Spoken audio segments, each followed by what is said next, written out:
ഈ വാർത്താ പകലിലെ പ്രധാന റിപ്പോർട്ടുകളുമായി വാർത്താമഴ ആരംഭിക്കുന്നു. ഞാൻ എസ് വിജയകുമാർ. കത്തുന്ന പശ്ചിമേഷ്യ.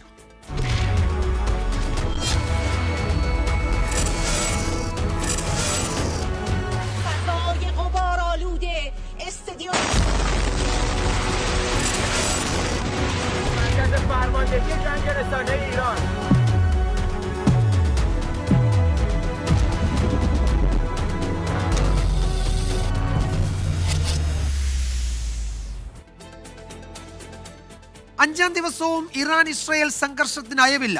അമേരിക്ക യുദ്ധത്തിൽ ഇസ്രായേലിനൊപ്പം ചേരുമെന്ന അഭ്യൂഹങ്ങൾ ശക്തമാണ്.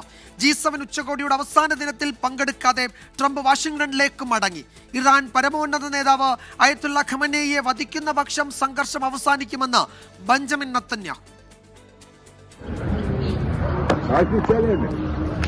ടെഹ്റാനിൽ ഇസ്രായേൽ ആക്രമണം കടുപ്പിച്ചതോടെയാണ് വിവിധ സർവകലാശാലകളിൽ പഠിക്കുന്ന വിദ്യാർത്ഥികളെ റോഡ് മാർഗം അർമേനിയയിൽ എത്തിച്ചത്. ഇവിടെ നിന്ന് വിമാനമാർഗം ഇന്ത്യയിലെത്തിക്കും. മെഡിക്കൽ വിദ്യാർത്ഥികൾ അടങ്ങുന്ന 600 പേരുടെ സംഘത്തെ ക്വോമ നഗരത്തിലേക്ക് മാറ്റി. സ്വന്തം നിലയ്ക്ക് ടെഹ്റാൻ വിടുന്നവർ സുരക്ഷിത നഗരങ്ങളിലേക്ക് മാറണമെന്ന് എംബസി അറിയിച്ചിട്ടുണ്ട്. സഹായം വേണ്ടവർ ടെഹ്റാനിലെ ഇന്ത്യൻ എംബസിയുമായി ബന്ധപ്പെട്ട് സ്ഥലവും നമ്പറും അറിയിക്കണമെന്നും നിർദ്ദേശമുണ്ട്. ഇതിനായി പ്രത്യേക ഹെൽപ്പ് ലൈൻ നമ്പറും നൽകി. വിദ്യാർത്ഥികളുടെ ഒഴിപ്പിക്കലിന് സർവകലാശാലകളുടെ പിന്തുണയും ഇന്ത്യ തേടിയിട്ടുണ്ട്. വിദ്യാർത്ഥികളടക്കം 10,000-ഓളം പേരാണ് ഇറാനിൽ ഉള്ളത്. ഇസ്രയേലിൽ നിന്ന് ഇന്ത്യക്കാരെ ഒഴിപ്പിക്കും. ചെല്ലവീവിൽ നിന്ന് ജോർദൻ, ഈജിപ്ത് അതിർത്തി വഴി ഒഴിപ്പിക്കാനാണ് നീക്കം. ഇന്ത്യയ്ക്ക് എല്ലാ പിന്തുണയും നൽകുമെന്ന് ഇസ്രയേൽ പ്രതിരോധ വക്താവ് പറഞ്ഞു. 25,000-ഓളം പേരെയെങ്കിലും ഒഴിപ്പിക്കേണ്ടി വരുമെന്ന് ഇന്ത്യൻ എംബസി അറിയിച്ചു. ആശങ്കയിൽ കഴിയുന്ന ഇന്ത്യൻ സമൂഹവുമായി എംബസി ഉദ്യോഗസ്ഥർ സംസാരിച്ചു. ഇറാൻ, ഇസ്രയേൽ വിദേശകാര്യമന്ത്രിമാരുമായി വിദേശകാര്യമന്ത്രി എസ് ജയശങ്കർ സംസാരിച്ചിരുന്നു. ഇസ്രയേലിലും ഇറാനിലുമുള്ള മലയാളികൾ സുരക്ഷിതരെന്ന് നോർക്ക റൂട്ട് സിഇഒ അറിയിച്ചു. ഇസ്രയേലിലുള്ള മലയാളികളുമായിട്ടും ലോക കേരളസഭാ അംഗങ്ങളുമായിട്ടും സംസാരിച്ചിരുന്നു രാവിലെ. അവരെല്ലാവരും ഇപ്പോൾ സുരക്ഷിതരാണ്. എന്നാലും ടെൻസ്ഡാണ്, പക്ഷെ സുരക്ഷിതരാണ്.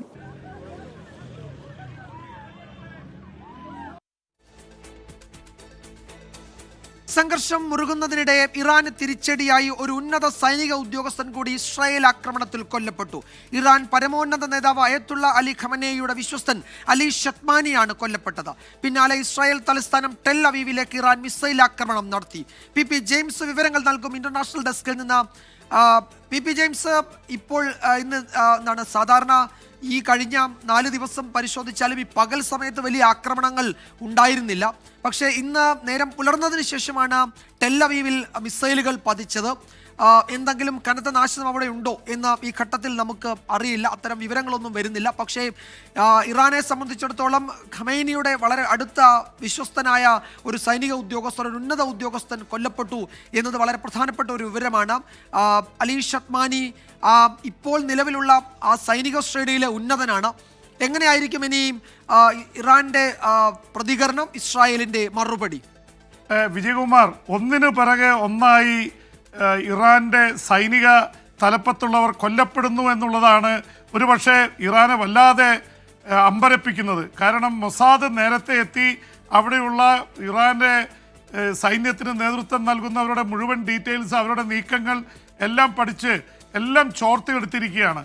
അതുകൊണ്ടാണ് ഒന്നിനു പിറകെ പ്രത്യേകിച്ച് അവിടുത്തെ റവല്യൂഷണറി ഗാർഡ്സിൻ്റെ തലവൻ അടക്കം ഹുസൈനി, സലാമി, അതുപോലെ തന്നെ മുഹമ്മദ് ബഗേരി, ആംഡ് ഫോഴ്സസിൻ്റെ തലവൻ അടക്കമുള്ളവർ ആദ്യ ദിനത്തിൽ തന്നെ വധിച്ചപ്പോൾ തന്നെ ഇറാൻ സൈന്യം ഞെട്ടിയതാണ്.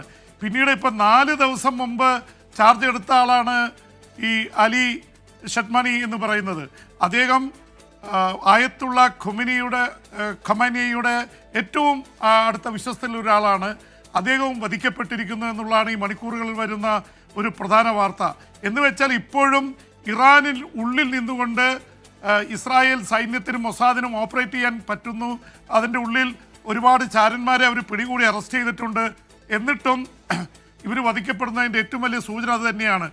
അതിനിടയിൽ വിജയകുമാർ പറഞ്ഞ പോലെ തന്നെ ഈ ദിവസങ്ങളിലൊക്കെ രാത്രിയിലാണ് ആക്രമണം നടന്നത്. ഇന്നലെ രാത്രി വലിയ ആക്രമണമാണ് നടന്നത്. ഇറാൻ ടെലിവിഷൻ ചാനലിന് മേൽ, അങ്ങോട്ടും ഇങ്ങോട്ടും ഓയിൽ റിഫൈനറികൾക്ക് മേൽ ഒക്കെ ആക്രമണം നടന്നെങ്കിലും ഇന്ന് പകൽ ആക്രമണം നടക്കുകയാണ്. എന്ന് മാത്രമല്ല, ഇറാൻ ഇന്നലെ പറഞ്ഞതാണ് ചരിത്രത്തിലെ ഏറ്റവും വലിയ ആക്രമണം വരാൻ പോകുന്ന ബാലിസ്റ്റിക് മിസൈലുകളുടെ ഒരു വർഷം തന്നെ ഉണ്ടാവും. പക്ഷേ ആ തരത്തിലേക്ക് പോയിട്ടില്ലെങ്കിലും 30 മിസൈലുകൾ ടെല്ലവീവിലേക്ക് വന്നു. അതിൽ 2 എണ്ണം അവിടെ പതിച്ചു. വലിയ നാശനഷ്ടങ്ങൾ ഉണ്ടായിട്ടുണ്ടെന്നാണ് പറയുന്നത്. അത് സംബന്ധിച്ചുള്ള റിപ്പോർട്ടുകൾ ഇനിയും വരാനിരിക്കുന്നതേ ഉള്ളൂ. എന്തായാലും ഇസ്രായേലിൻ്റെ പ്രമുഖ നഗരമായ ഹൈഫയിലെ ഓയിൽ റിഫൈനറികളെല്ലാം അടച്ചുപൂട്ടി എന്ന വാർത്ത ഈ മണിക്കൂറുകളിൽ വരുന്നുണ്ട്. അവിടുത്തെ ഇലക്ട്രിക്കൽ സംവിധാനത്തിന് കേടുപറ്റിയിട്ടുണ്ട് ഇന്നലെ രാത്രിയിലെ അറ്റാക്കിൽ. എന്ന് മാത്രമല്ല ജെറൂസലേമിൽ ടെല്ലവീവിലൊക്കെ ഒരുപാട് നാശനഷ്ടങ്ങൾ ഉണ്ടായിട്ടുണ്ട്. അയൺ ഡോമുകൾക്ക് പ്രതിരോധിക്കാൻ കഴിയാത്ത വിധത്തിൽ ബാലിസ്റ്റിക് മിസൈലുകൾ പ്രയോഗിക്കുന്നു. പ്രത്യേകിച്ച് ബാലിസ്റ്റിക് മിസൈലുകൾ ഇറാൻ തന്നെ അവകാശപ്പെടുന്നത് അയൺ ഡോമുകളെ തെറ്റിദ്ധരിപ്പിച്ച് അങ്ങോട്ടും ഇങ്ങോട്ടും അവരെ തമ്മിൽ അടുപ്പിക്കുന്ന തരത്തിലേക്കുള്ളൊരു വിദ്യ ഞങ്ങൾ കണ്ടെത്തിയിരിക്കുന്നു എന്നാണ് പറയുന്നത്. എന്തായാലും ഇസ്രായേൽ വിചാരിച്ച പോലെ ഇസ്രായേലിൻ്റെ ആക്രമണങ്ങളെ ഇറാൻ്റെ ആക്രമണങ്ങളെ തടയാൻ കഴിയുന്നില്ല എന്നുള്ളത് യാഥാർത്ഥ്യമാണ്. അതിനിടയിൽ ഒരുപക്ഷെ വിജയകുമാർ ഏറ്റവും പ്രധാനപ്പെട്ടത് ഡൊണാൾഡ് ട്രംപ് G7 രാഷ്ട്രങ്ങളുടെ കാനഡയിൽ നടക്കുന്ന ആൽബർട്ടയിൽ നടക്കുന്ന സമ്മേളനത്തിൽ നിന്ന് ഒരു ദിവസം മുമ്പേ പോയി എന്ന് മാത്രമല്ല നാഷണൽ സെക്യൂരിറ്റി കൗൺസിൽ ഏറ്റവും പ്രധാനപ്പെട്ട മീറ്റിംഗ് വിളിച്ചു കൂട്ടിയിരിക്കുന്നു. അദ്ദേഹത്തിൻ്റെ സ്റ്റേറ്റ് സെക്രട്ടറി മാർക്ക് റൂബിയോയും കൂടെയുണ്ട്. അദ്ദേഹം വിമാനം കയറി പോകുന്നതിൻ്റെയൊക്കെ ദൃശ്യങ്ങളുണ്ടായിരുന്നു. അമേരിക്കയിൽ അടിയന്തരമായിട്ട് യോഗം ചേരുകയാണ്.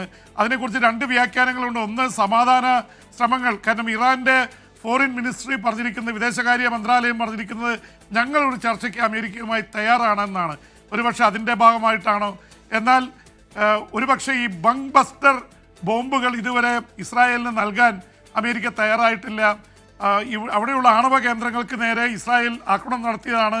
അവിടെ ബങ്ക് ബസ്റ്റർ ബോംബുകൾ 200 അടി താഴെ വരെ പോകാൻ പറ്റുന്നതാണ് അമേരിക്കയുടെ കൈവശമുള്ളത്.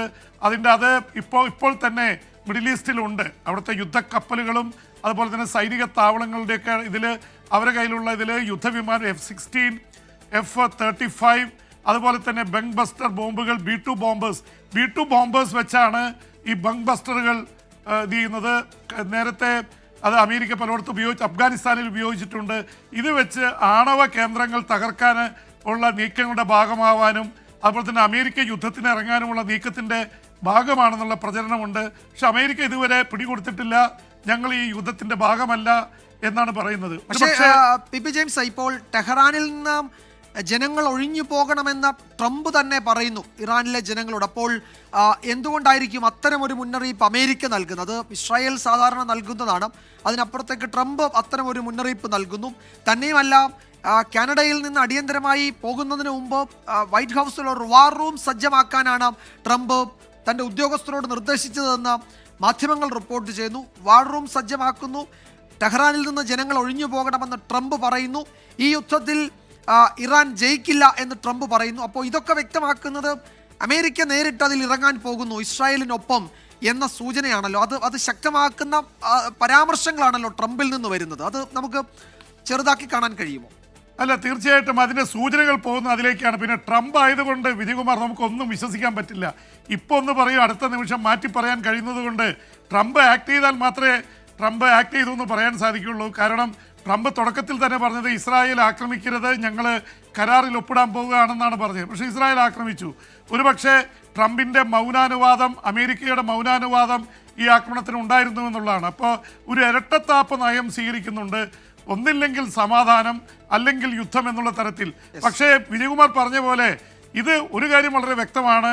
ഈ വാർ റൂം തയ്യാറാക്കാൻ പറയുന്നതും നാഷണൽ സെക്യൂരിറ്റി കൗൺസിലിൻ്റെ അടിയന്തര യോഗം വിളിച്ചു കൂട്ടുന്നതും അമേരിക്കയുടെ 2 വിമാനവാഹിനി യുദ്ധക്കപ്പലുകൾ മിഡിൽ ഈസ്റ്റിൽ എത്തുന്നതും ഒപ്പം തന്നെ ബോംബർ വിമാനങ്ങൾ യൂറോപ്പിനടുത്തേക്ക് കൊണ്ടുവരുന്നു, ഇറാനിലേക്ക് പോകാൻ പറ്റുന്ന രീതിയിൽ, ഇതെല്ലാം കൂട്ടി വായിക്കുമ്പോൾ അമേരിക്ക ഈ തക്കം നോക്കിയിട്ട് ആണവ കേന്ദ്രങ്ങൾ തകർക്കുകയോ അവിടുത്തെ ഒരു ഭരണമാറ്റം ആഗ്രഹിക്കുന്ന ഇസ്രായേലിനോടൊപ്പം ചേർന്ന് ഈ ആയത്തുള്ള ഖാമിനിയെ പിടികൂടുകയോ അല്ലെങ്കിൽ അവരുടെ സംഘത്തെ മാറ്റി പുതിയൊരു ഭരണക്രമം കൊണ്ടുവരാൻ ശ്രമിക്കുകയൊക്കെ ചെയ്യുമെന്നുള്ള അഭ്യൂഹങ്ങൾ വളരെ ശക്തമാണ്. അത് നമ്മൾ നിഷേധിച്ചിട്ട് കാര്യമില്ല.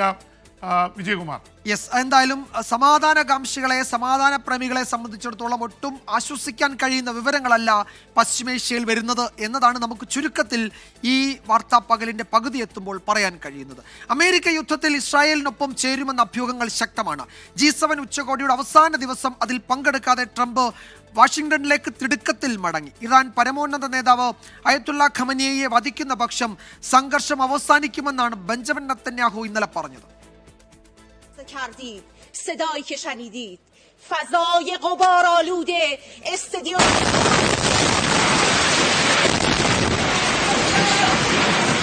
ഇറാൻ ദേശീയ ടെലിവിഷൻ ആസ്ഥാനവും ടെഹ്റാനിലെ വിവിധയിടങ്ങളിലും കനത്ത ആക്രമണമാണ് ഇന്നലെ ഇസ്രായേൽ നടത്തിയത്. ഇന്നലെ മാത്രം ഇറാനിൽ 45 പേരാണ് കൊല്ലപ്പെട്ടത്. ടെലിവിഷൻ സ്ഥാപനമായ IRIBക്ക് നേരെ നടന്ന ആക്രമണത്തിൽ 2 മാധ്യമപ്രവർത്തകർ കൊല്ലപ്പെട്ടു. ഇസ്രായേലിലെ ടെൽ അവീവ്, പിറ്റാതിക്വ, ഹൈഫ തുടങ്ങിയ നഗരങ്ങളിലേക്ക് ഇറാൻ ബാലിസ്റ്റിക് മിസൈലുകൾ അയച്ചു. ആക്രമണത്തിൽ ഇസ്രായേലിൽ ഇതുവരെ 24 പേർ കൊല്ലപ്പെട്ടതായാണ് വിവരം. ആക്രമണത്തിൽ ഹൈഫ തുറമുഖത്തിനടുത്ത വൈദ്യുതി നിലയത്തിലും ടെൽ അവീവിൽ US നയതന്ത്ര കാര്യാലയത്തിലും തകരാറുണ്ടായി. ഇസ്രായേലിന്റെ F-35 വിമാനങ്ങൾ വെടിവെച്ചിട്ടതായി ഇറാൻ അവകാശപ്പെട്ടു. അതിനിടെ ടെഹ്റാനിൽ നിന്നും ജനം അടിയന്തരമായി ഒഴിയണമെന്ന് US പ്രസിഡന്റ് ഡൊണാൾഡ് ട്രംപ് മുന്നറിയിപ്പ് നൽകി. ആണവക്കരാറിൽ ഒപ്പിടാത്ത ഇറാൻ മനുഷ്യജീവന് വില കൽപ്പിക്കുന്നില്ലെന്നും ഇറാൻ കരാർ ഒപ്പിടേണ്ടിയിരുന്നുവെന്നും ട്രംപ് വ്യക്തമാക്കി. ഇറാൻ പരമോന്നത നേതാവ് ആയത്തുള്ള ഖമനേയിയെ വധിക്കുന്ന പക്ഷം സംഘർഷം അവസാനിക്കുമെന്ന് ഇസ്രായേലി പ്രധാനമന്ത്രി ബെഞ്ചമിൻ നെതന്യാഹു. ABC ന്യൂസിന് അനുവദിച്ച അഭിമുഖത്തിലാണ് പ്രതികരണം. ഇസ്രായേലിന് അമേരിക്കയുടെ പിന്തുണയുണ്ടെന്നും നെതന്യാഹു ആവർത്തിച്ചു. അതിനിടെ ഇസ്രായേൽ ഇറാൻ സംഘർഷം അവസാനിപ്പിക്കണമെന്ന G7 പ്രസ്താവനയിൽ ട്രംപ് ഒപ്പിട്ടില്ല. ഉച്ചകോടിയുടെ അവസാന ദിനത്തിൽ പങ്കെടുക്കാതെ ഡൊണാൾഡ് ട്രംപ് വാഷിംഗ്ടണിലേക്ക് മടങ്ങിയത് അമേരിക്ക യുദ്ധത്തിൽ നേരിട്ട് പങ്കാളിയാകുമെന്ന ചർച്ചകൾക്ക് ഇടയാക്കിയിട്ടുണ്ട്. അമേരിക്കൻ വിമാനവാഹിനി കപ്പൽ USS നിമിറ്റ്സ് മധ്യപൂർവ്വ മേഖലയിലേക്ക് നീങ്ങിക്കഴിഞ്ഞു. ജെറുസലേമിലെയും ടെൽ അവീവിലെയും നയതന്ത്ര ഓഫീസുകൾ അമേരിക്ക അനിശ്ചിതകാലത്തേക്ക് അടച്ചു. അതിനിടെ ട്രംപ് യുദ്ധം അവസാനിപ്പിക്കാൻ ആഗ്രഹിക്കുന്നുവെങ്കിൽ വാഷിംഗ്ടണിൽ നിന്നും നെതന്യാഹുവിന് ഒരു ഫോൺ കോൾ മതിയെന്ന് ഇറാൻ വിദേശകാര്യമന്ത്രി പറഞ്ഞു. സംഘർഷം അവസാനിപ്പിക്കാൻ നയതന്ത്ര ശ്രമങ്ങൾ നടത്തിവരികയാണെന്ന് തുർക്കി പ്രസിഡന്റ് റജബ് തയ്യിബ് എർദോഗാൻ വ്യക്തമാക്കി. സമാധാന ഉടമ്പടിക്ക് അമേരിക്ക വാഗ്ദാനം ചെയ്തിട്ടുണ്ടെന്ന് ഫ്രഞ്ച് പ്രസിഡന്റ് ഇമാനുവൽ മാക്രോൺ അറിയിച്ചു. International desk 24. ഇസ്രായേൽ ഇറാൻ സംഘർഷത്തിന്റെ ഭീകരത ലോകം തത്സമയം കണ്ടു ഞെട്ടുകയായിരുന്നു ഇന്നലെ രാത്രിയിൽ. ഇറാന്റെ ദേശീയ ടെലിവിഷനായ IRIBയിൽ വാർത്താ സംപ്രേഷണം നടക്കുന്നതിനിടെയാണ് ചാനൽ ആസ്ഥാനത്തേക്ക് ഇസ്രായേൽ മിസൈൽ പതിച്ചത്. പുക മൂടിയ സ്റ്റുഡിയോയിൽ നിന്ന് അവതാരക ഇറങ്ങിയെങ്കിലും വൈകാതെ തിരിച്ചെത്തി ഇസ്രായേലിനെ വെല്ലുവിളിച്ചു. آنچه که ملاحظه کردید صدایی که شنیدید فضای غبارآلوده استادیوم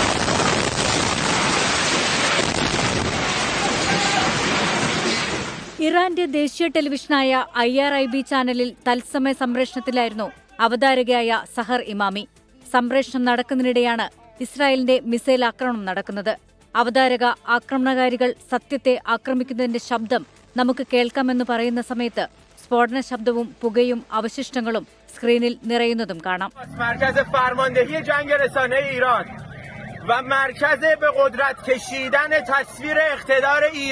ചാനൽ കെട്ടിടം കത്തുന്നതിന്റെ ദൃശ്യങ്ങളും പുറത്തുവന്നു. എന്നാൽ ആക്രമണത്തിന് പിന്നാലെ തിരിച്ചെത്തിയ അവതാരകയായ സഹർ ഇമാമി വീണ്ടും ആക്രമിക്കാൻ ഇസ്രായേലിനെ വെല്ലുവിളിച്ചു. مخالفت با آزادی بیان هستش. ساختمان خبر مورد هدف قرار نگرفت. آزادی بیان، صدای حقیقت. സഹർ ഇമാമി രാജ്യത്തെ പ്രമുഖ ടെലിവിഷൻ അവതാരകരിൽ ഒരാളാണ്. ഇറാനിൽ വിദേശ ചാനലുകൾക്ക് നിരോധനമുള്ളതിനാൽ ദേശീയ ടെലിവിഷനാണ് ജനങ്ങൾ കാണുന്നത്. ആക്രമണത്തിൽ സ്ഥാപനത്തിന്റെ നിരവധി മാധ്യമപ്രവർത്തകർ കൊല്ലപ്പെട്ടെന്നും സ്റ്റുഡിയോയില്ലെങ്കിലും സംപ്രേഷണം തുടരുമെന്നും ഇറാൻ ദേശീയ ടെലിവിഷൻ വ്യക്തമാക്കി. IRIBയുടെ ആസ്ഥാനം സ്ഥിതി ചെയ്യുന്ന ടെഹ്റാന്റെ ഡിസ്ട്രിക്ട് 3ക്ക് നേരെ ഇസ്രായേൽ പ്രതിരോധ മന്ത്രി ഇസ്രായേൽ കട്സ് ഭീഷണി മുഴക്കിയതിന് പിന്നാലെയായിരുന്നു ആക്രമണം. യുദ്ധകുറ്റകൃത്യങ്ങളുടെ പട്ടികയിൽപ്പെടുന്ന ദുഷ്പ്രവൃത്തിയാണ് ഇസ്രായേൽ ചെയ്തതെന്ന് ഇറാൻ വിദേശകാര്യ വക്താവ് ഇസ്മയിൽ ബഗായ് വ്യക്തമാക്കി. International desk 24. ഇറാൻ പരമോന്നത നേതാവ് അയത്തുള്ള അലി ഖമനേയിയെ വധിക്കാൻ ഇസ്രായേൽ പദ്ധതിയിട്ടെന്നും ഡൊണാൾഡ് ട്രംപിന്റെ ഇടപെടലിൽ പിന്മാറിയെന്നുമാണ് റിപ്പോർട്ടുകൾ. ഖമനേയിയെ വധിച്ചാൽ സംഘർഷം അവസാനിക്കുമെന്ന ഇസ്രായേൽ പ്രധാനമന്ത്രി ബെഞ്ചമിൻ നെതന്യാഹുവിന്റെ പരാമർശം ഇപ്പോൾ ചർച്ചയാകുന്നുണ്ട്.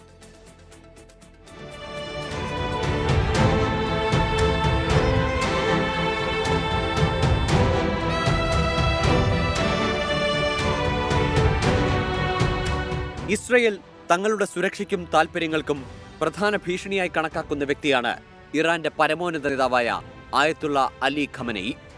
1939 ഇറാനിലെ മഷാദിൽ ജനിച്ച ഖമനേയി 1989 ഇറാൻ ഭരണകൂടത്തിന്റെ രണ്ടാമത്തെ പരമോന്നത നേതാവാകുന്നത്. ഇറാൻ ഇറാഖ് യുദ്ധകാലത്ത് പ്രസിഡന്റ് എന്ന നിലയിലുള്ള ഖമനേയിയുടെ അനുഭവ പരിചയം, ആദ്യ പരമോന്നത നേതാവ് റുഹോള ഖൊമേനിയുമായുള്ള അടുത്ത ബന്ധം, പ്രധാന വിപ്ലവകാരികളുടെ പിന്തുണ എന്നിവ ഖമനേയിയെ നിർണായക സ്ഥാനത്തെത്തിക്കുകയായിരുന്നു. പരമോന്നത നേതാവെന്ന നിലയിൽ ഖമനേയി സായുധ സേനകളുടെ കമാൻഡർ ഇൻ ചീഫ് എന്നതിനു പുറമെ ജുഡീഷ്യറിയുടെ തലവനെ നിയമിക്കുന്നതും വിദേശനയത്തിന്റെ മേൽനോട്ടം വഹിക്കുന്നതും പ്രധാന ഉദ്യോഗസ്ഥരെ നിയമിക്കുന്നതുമെല്ലാം ഖമനേയിയാണ്. കഴിഞ്ഞ 35 വർഷമായി ഖമനേയി ഇറാൻ ഭരണകൂടത്തെ നയിക്കുന്നു.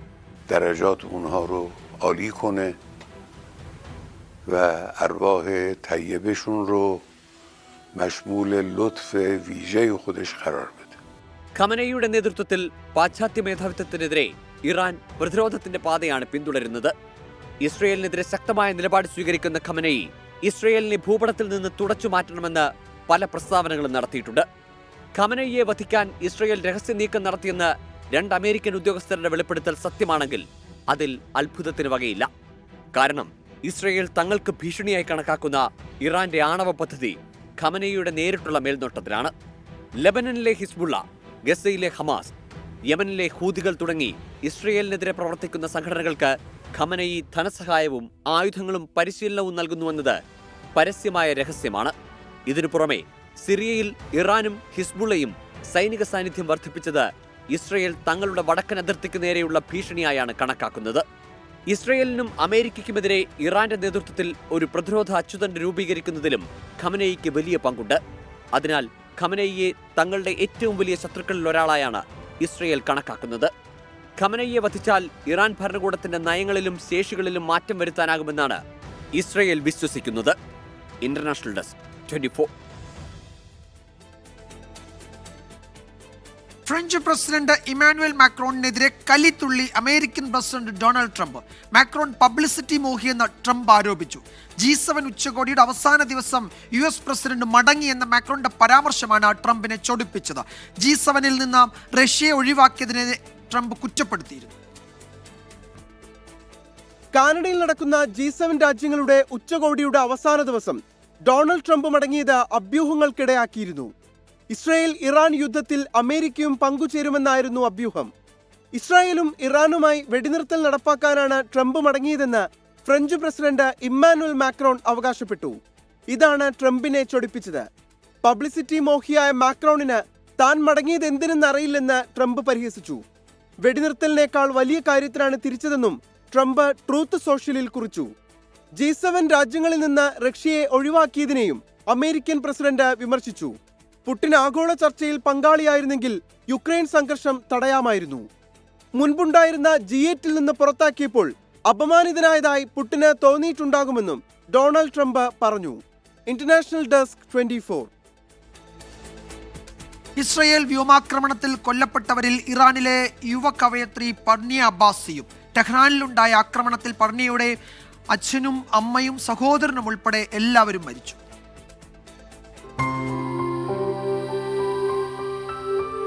ഇറാനിലെ പുതുതലമുറ കവികളിൽ ശ്രദ്ധേയായിരുന്നു പർണിയ. കാസ്വിൻ ഇന്റർനാഷണൽ യൂണിവേഴ്സിറ്റിയിൽ നിന്ന് വിവർത്തന സാഹിത്യത്തിൽ ബിരുദം. അധ്യാപികയായും ബാങ്ക് ജീവനക്കാരിയായും ജോലി നോക്കി. ജീവിതാനുഭവങ്ങളുടെ പകർത്തിയെഴുത്താണ് കവിതയെന്ന് പ്രഖ്യാപിച്ച എഴുത്തുകാരി. സംഘർഷത്തെക്കുറിച്ചും സ്വാതന്ത്ര്യത്തെക്കുറിച്ചും നിരന്തരം ശബ്ദിച്ചു. 24-ാം പിറന്നാളിന് 10 നാൾ മുൻപായിരുന്നു ഇസ്രായേൽ മിസൈലുകൾ ആ ജീവനെടുത്തത്. പർണിയ തന്നെ എഴുതിയ പോലെ. സോഷ്യൽ മീഡിയയിൽ ഇപ്പോൾ ആ വരികൾ വേദനയായി നിറയുന്നുണ്ട്. എവിടെയോ നീയും ഞാനും അവസാനിക്കും. ലോകത്തെ ഏറ്റവും മനോഹരമായ കവിത നിശബ്ദമാകും. ഞാൻ ഒടുങ്ങും, കത്തിജ്വലിക്കും നേർത്ത പുക പോലെ. നിന്റെ ആകാശത്തെ കെട്ടുപോയ നക്ഷത്രമാകും. നല്ല കവിതകൾ കാലാതിവർത്തിയാണ്. പർണിയ ബാസിയും. News desk 24. ഇറാൻ ഇസ്രായേൽ സംഘർഷത്തിൽ അമേരിക്കൻ പ്രസിഡന്റ് ഡൊണാൾഡ് ട്രംപിന്റെ നിലപാടെന്തും കടുപ്പിച്ചും മയപ്പെടുത്തിയുമുള്ള ട്രംപിന്റെ പരാമർശങ്ങളും സംഘർഷത്തിനൊപ്പം ചർച്ചയാവുകയാണ്.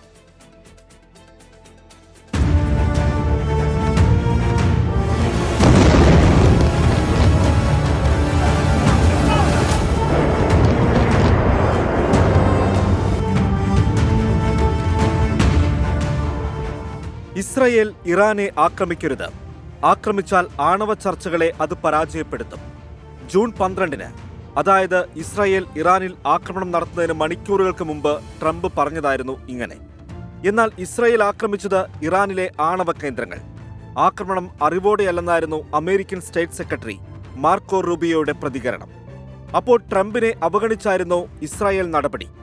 ചോദ്യങ്ങൾ ഉയർന്നതിന് പിന്നാലെ ട്രംപിന്റെ പ്രതികരണം ഇങ്ങനെ: ഇസ്രായേൽ ആക്രമണം വിജയകരം. മണിക്കൂറുകൾ കൊണ്ട് ട്രംപിന്റെ നിലപാട് മാറ്റം. തൊട്ടടുത്ത മണിക്കൂറുകളിൽ ഇസ്രായേലിനെതിരെയുള്ള ആക്രമണങ്ങൾ തടുക്കാൻ മേഖലയിൽ അമേരിക്കൻ വ്യോമ പ്രതിരോധ സംവിധാനങ്ങൾ സജ്ജമാക്കി. പിന്നാലെ ഇറാന് ട്രംപിന്റെ ഭീഷണി. അമേരിക്കയെ തൊട്ടാൽ മുമ്പ് കാണാത്ത വിധം ഇറാനെ നിലംപരിശാക്കുമെന്ന് നിലപാട് കടുപ്പിച്ചു. ടെല്ലവീവിലേക്കും ഹൈഫയിലേക്കും ഇറാൻ ആക്രമണം ശക്തമാക്കിയപ്പോൾ ട്രംപ് നിലപാടിൽ അല്പം മയം വരുത്തി. ഇരു രാജ്യങ്ങളും ധാരണയിലെത്തണമെന്ന് ആഹ്വാനം. ഇങ്ങനെ ട്രംപ് പറഞ്ഞതിന് പിന്നാലെയാണ് ഇറാൻ പരമോന്നത നേതാവിനെ വധിച്ചാൽ യുദ്ധം അവസാനിക്കുമെന്ന ഇസ്രായേൽ പ്രധാനമന്ത്രി ബെഞ്ചമിൻ നെതന്യാഹുവിന്റെ പ്രകോപന പരാമർശം. എല്ലാ കാര്യങ്ങളും ട്രംപുമായി ആലോചിച്ചാണ് തീരുമാനിക്കുന്നതെന്നും ഇതേ അഭിമുഖത്തിൽ നെതന്യാഹു പറയുന്നുമുണ്ട്. എന്നിട്ടും അടിക്കടി നിലപാട് മാറ്റുന്ന പരാമർശങ്ങൾ എന്തുകൊണ്ട് ട്രംപിൽ നിന്നുണ്ടാകുന്നുവെന്നാണ് ഉയരുന്ന ചോദ്യം. International desk 24. നിലമ്പൂരിൽ കൊട്ടിക്കലാശം.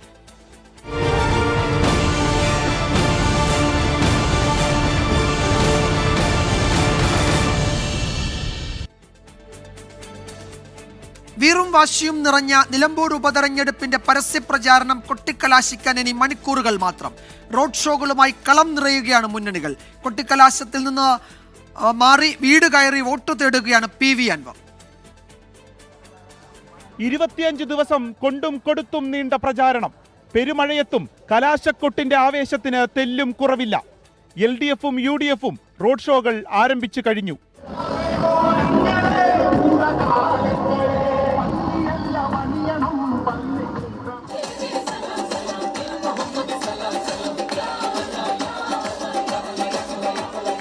മൂന്ന് മുന്നണികളും നിലമ്പൂർ ടൗണിൽ അനുവദിച്ചു നൽകിയ സ്ഥലത്ത് കേന്ദ്രീകരിക്കും. ആത്മവിശ്വാസവും പ്രതീക്ഷയും 24-മായി പങ്കുവച്ച് മൂന്ന് മുന്നണികളുടെയും സ്ഥാനാർത്ഥികൾ.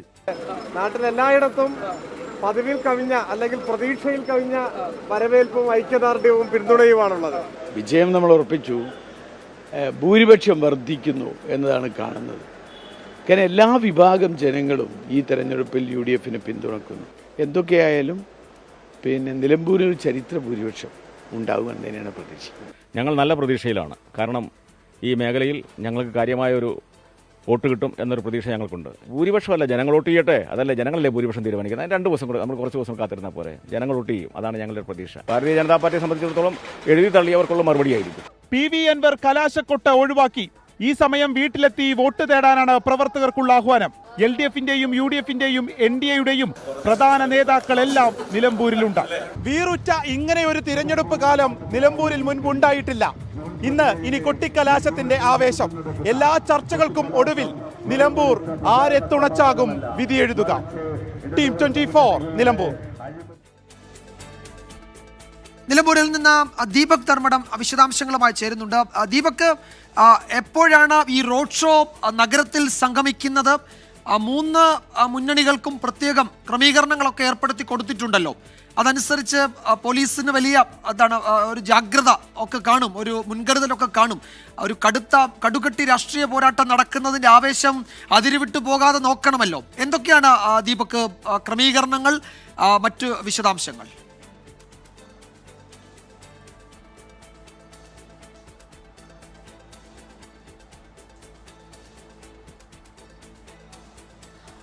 വിജയകുമാർ, ഈ പെരുമഴയത്തും ഒട്ടും ചോരാത്ത ആവേശത്തോടു കൂടിയാണ് പ്രചരണം അതിൻ്റെ കൊട്ടിക്കലാശത്തിലേക്ക് നീങ്ങുന്നത്.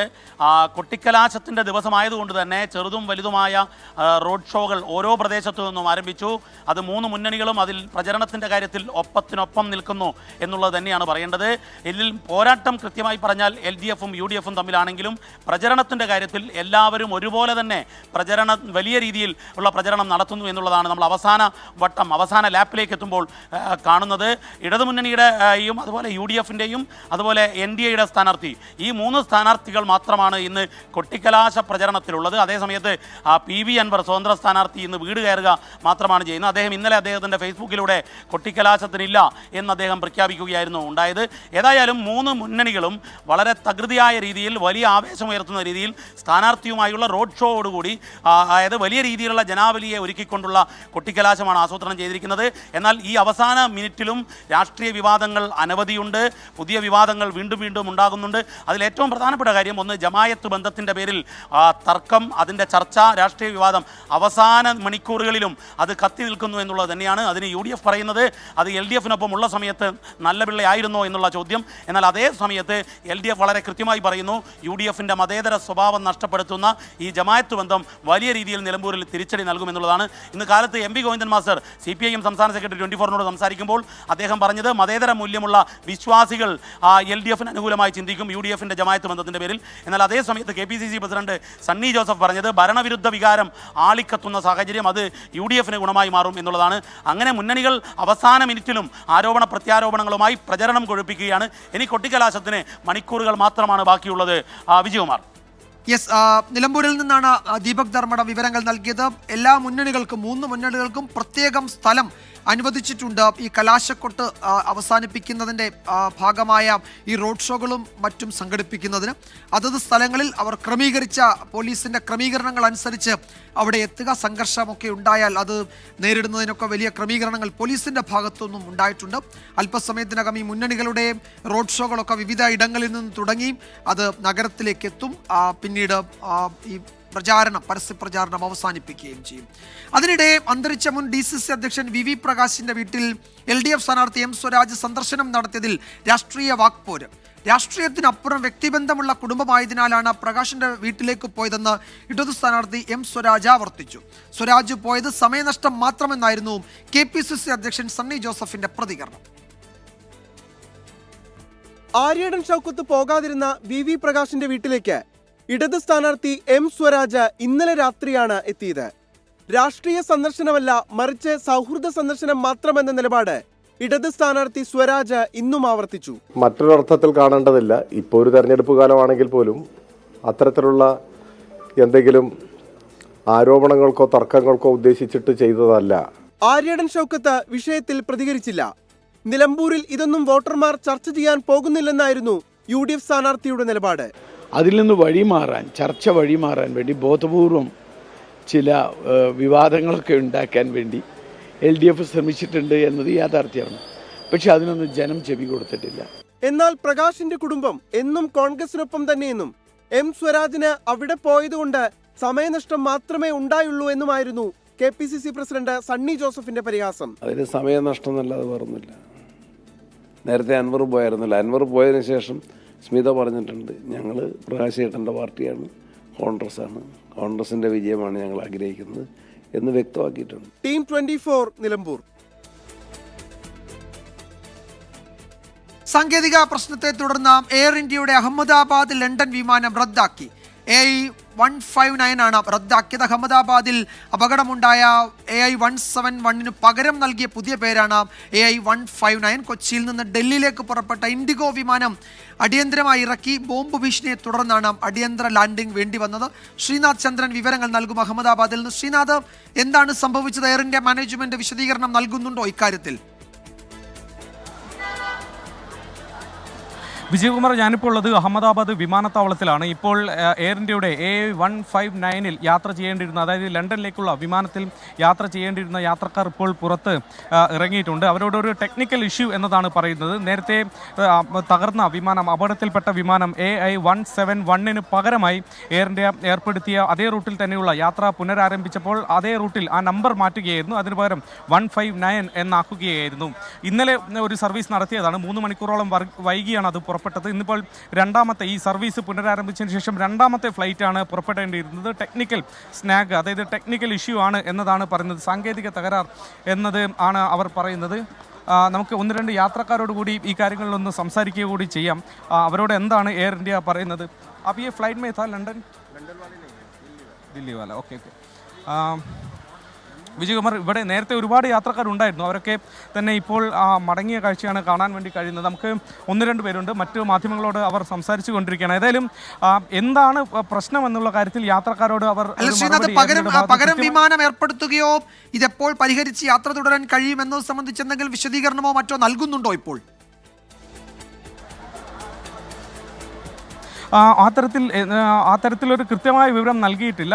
വിമാനം ഇനി 17-ാം തീയതി, ഇന്നിപ്പോൾ 17-ാം തീയതി ഇന്ന് പുറപ്പെടേണ്ട വിമാനം 2 ദിവസം കൂടി കഴിഞ്ഞ് മാറ്റം വരും. അതേക്കുറിച്ചുള്ള വിവരം നിങ്ങൾക്ക് കൈമാറും എന്നതാണ് പറയുന്നത്. നേരത്തെ ഞാനൊരു യാത്രക്കാരോട് സംസാരിച്ചിരുന്നു. അവർ 14-ാം തീയതി യാത്ര പുറപ്പെടേണ്ടതായിരുന്നു. പക്ഷേ 12-ാം തീയതി ഈ അപകടമുണ്ടായതിനു ശേഷം പിന്നീട് അഹമ്മദാബാദിൽ നിന്ന് ലണ്ടനിലേക്കുള്ള വിമാനങ്ങൾ റദ്ദാക്കി. അങ്ങനെ 14-ാം തീയതി അവർക്ക് വിമാനത്തിൽ പോകാൻ കഴിഞ്ഞില്ല. പിന്നീട് അവർക്ക് നൽകിയ ദിവസമായിരുന്നു ഈ 17 എന്നുള്ളത്.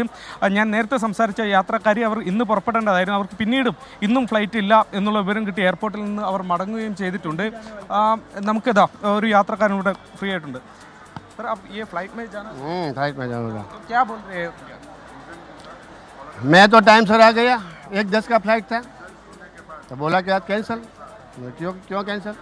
हम क्या करें? बस आज कैंसिल, फ्लाइट कैंसिल है। हमने बोला कि हमारे को तो जाना है, हम तो एडवोकेट है, लीगल कॉन्फ्रेंस में जाना है, तो कुछ भी व्यवस्था कर दो। तो मेरे को बोला है कि आपकी व्यवस्था कर देता हूँ, मेरी व्यवस्था तो हो जाएगी, मगर ये सभी पैसेंजर का क्या होगा? कब बुक किया था? मतलब बुकिंग कब किया? बुकिंग 10 दिन पहले। 10 दिन पहले है। मैं तो इधर आने के पहले कुछ इन्फॉर्मेशन मिला था? नहीं, तो सुबह 9 बजे मैसेज आया था कि 2 घंटा लेट है। कोई बात नहीं, लेकिन लेट है, मगर ये कैंसिल का कोई मैसेज नहीं। यहाँ आए तब मालूम पड़ा। कैंसिलेशन का इन्फॉर्मेशन इधर आके आपको मिला? हाँ, यहाँ आके ही मिला। अभी क्या बोल रहे हैं? आगे क्या है? कब जा सकते हैं? कुछ अल्टरनेटिव फ्लाइट अरेंज किया है? दूसरे सभी को ऐसा बोला है कल 11:40 बजे सभी के टिकट दूसरी दे देता, ऐसा बोलता है। अच्छा, आपको क्या बोला? मेरे को तो टिकट आ जाएगी, शाम की आ जाएगी। इंडिया ने करके दिया आज शाम का टिकट? मैंने तो लीगल बात की। अच्छा, मैंने तो नोटिस दे दूँ। आज शाम डायरेक्ट फ्लाइट है क्या गेटवे? नहीं, यहाँ से मुंबई से बॉम्बे से लंदन। എയർ ഇന്ത്യ ഇദ്ദേഹത്തിന് വൈകിട്ട് ഒരു ഫ്ലൈറ്റ് ടിക്കറ്റ് ഏർപ്പാടാക്കി നൽകിയിട്ടുണ്ട്. അത് മുംബൈയിലെത്തി മുംബൈയിൽ നിന്ന് ലണ്ടനിലേക്കാണ്. ചിലർക്ക് നാളെ രാവിലെ പുറപ്പെടുന്ന ഇതേ നമ്പർ തന്നെയുള്ള AI159 മറ്റൊരു വിമാനത്തിൽ യാത്ര തയ്യാറാക്കാം എന്ന് അറിയിച്ചിട്ടുണ്ട്. അങ്ങനെ പലതരം നിർദ്ദേശങ്ങൾ പലർക്കും നൽകിയിട്ടുണ്ട്. പക്ഷേ അറിയേണ്ടത് എന്താണ് ടെക്നിക്കൽ ഇഷ്യൂ എന്നതാണ്. നേരത്തെ DGCA എയർ ഇന്ത്യക്ക് ഈ അപകടത്തിന് പിന്നാലെ കർശനമായ നിർദ്ദേശം ഈ ബോയിങ് ഡ്രീം ലൈനർ വിമാനം 787-ൽ പരിശോധനകൾ വിമാനയാത്രയ്ക്ക് മുൻപ് പ്രത്യേകമായി നടത്തണമെന്നുള്ള നിർദ്ദേശം നൽകിയിട്ടുണ്ട്. അതുകൊണ്ട് ഈ വിമാനം പറക്കുന്നതിന് മുമ്പ് കാര്യമായ പരിശോധനകൾ, സാധാരണ ഉണ്ടാവുന്നതിലധികമായി പരിശോധനകൾ നടക്കുന്നതാണ്. അങ്ങനെ എന്തെങ്കിലും ഒരു തകരാർ കണ്ടുപിടിച്ചതാണോ എന്നറിയില്ല. അങ്ങനെയാണെങ്കിൽ പോലും അത് നല്ലതാണ്. കാരണം ഒരു അപകടത്തിലേക്ക് കാര്യങ്ങൾ പോകാതെ അത് മാറ്റുക പ്രധാനവുമാണ്. വിജയകുമാർ. യെസ്, AI159 ആണ് റദ്ദാക്കിയത്. നമ്മൾ ഓർക്കേണ്ടത് അഹമ്മദാബാദിൽ അപകടമുണ്ടായ AI171 പകരം നൽകിയതാണ് ഈ 159. അതും ഇപ്പോൾ സാങ്കേതിക തകരാറിനെ തുടർന്ന് അതിൻ്റെ സർവീസ് നിർത്തി, അല്ലെങ്കിൽ അത് തടസ്സപ്പെട്ടു എന്ന വിവരമാണ് വരുന്നത്. കൊച്ചിയിൽ നിന്ന് ഡൽഹിയിലേക്ക് പുറപ്പെട്ട ഇൻഡിഗോ വിമാനം അടിയന്തരമായി ഇറക്കുകയും ചെയ്തിട്ടുണ്ട്. ബോംബ് ഭീഷണിയെ തുടർന്നാണ് അടിയന്തര ലാൻഡിംഗ് അവിടെ വേണ്ടി വന്നത്. അഹമ്മദാബാദിൽ നിന്നാണ് ശ്രീനാഥ് ചന്ദ്രൻ വിവരങ്ങൾ നൽകിയത്. അഹമ്മദാബാദിൽ വിമാന അപകടത്തിൽ കൊല്ലപ്പെട്ടവരിൽ 135 മൃതദേഹം DNA പരിശോധനയിൽ തിരിച്ചറിഞ്ഞു. 101 മൃതദേഹം ബന്ധുക്കൾക്ക് കൈമാറി. കൊല്ലപ്പെട്ട പൈലറ്റ് സുമീത് സബർവാളിന്റെ മൃതദേഹം മുംബൈയിൽ സംസ്കരിച്ചു.